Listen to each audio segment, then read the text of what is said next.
It's June 1999. I'm here in Anchorage, Alaska. I'm at the 19th mile of a 26.2-mile marathon, and I still have 7 more miles to go. I didn't sleep well last night, knowing that I had to get up this morning and run a marathon. And also, it stays light here 22 hours a day.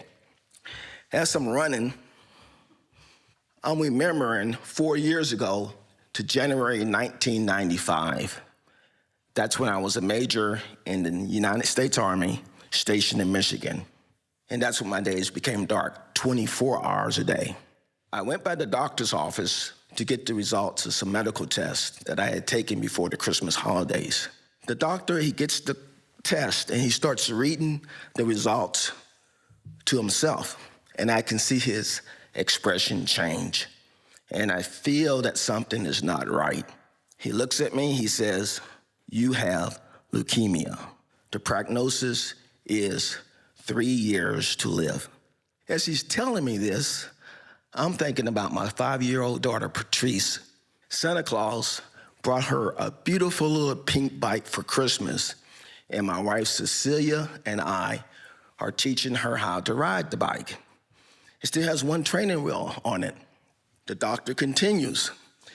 He says, "The only cure is a bone marrow transplant. Because you are Black, you only have a 1% chance if someone in your family does not match you." Last year, over 2,000 Blacks needed a life-saving bone marrow transplant. Only 20 of them found a match, 1%. I asked the doctor, "Will diet and exercise help?" He says, "No." I asked him, "Well, can I still work out?" He says, "Yes, but don't run any marathons." You know, it's a nice cool day here in Alaska. Even though I'm now at mile 22, the pace seems easy. After my diagnosis, things went downhill.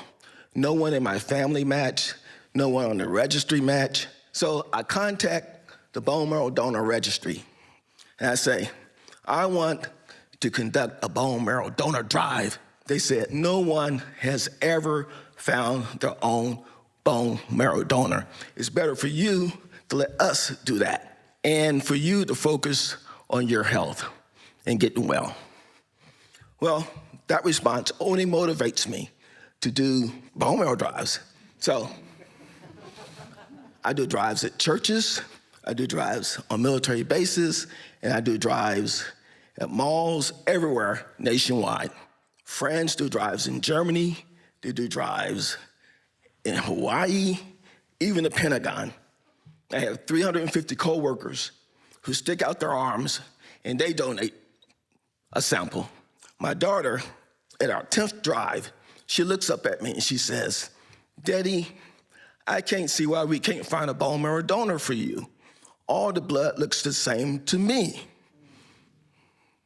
And she even sticks out her arm for medical signs, and she gives us blood sample, and she doesn't even cry when that needle enters her skinny vein. Mile 23, just a 5K to go. 18 months after my diagnosis, my aunt puts on our 25th bone marrow drive. And this white businessman comes to the drive, and he says that he went out to Texas and he tried a clinical trial that saved his life. That shocks me because no one has even mentioned clinical trials to me. And I am just angry that I have been excluded from the front lines of medical research.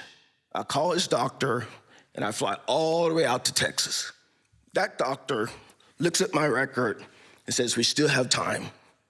I'm gonna put you on clinical trial after clinical trial." At the 3-year mark, I'm in a worse condition than I started. No medicine is working. I go to sleep for 8 hours. I wake up, feel like I never went to sleep. I've lost weight. So I asked the doctor, "Are there any more drugs?" He says, "We have one drug that is close, but we're still having problems in the lab in animals." And if we ever get approval, you would be the first person to use that drug. His nurse says, well, you just told somebody else the same thing. I'm at mile 26. I can see the finish line. So 6 months after I came home, the doctor called and said, hey, we got approval to use that drug in humans. And I fly all the way back out to Texas, and I take the medication, and it works.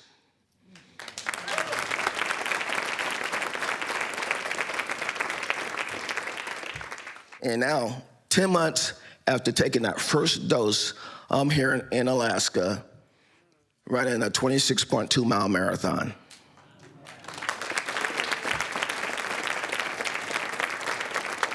I can see the finish line. I've raised a lot of money for blood cancer research. I did it. I've got my earphones in. I'm listening to Prince's Party Like It's 1999.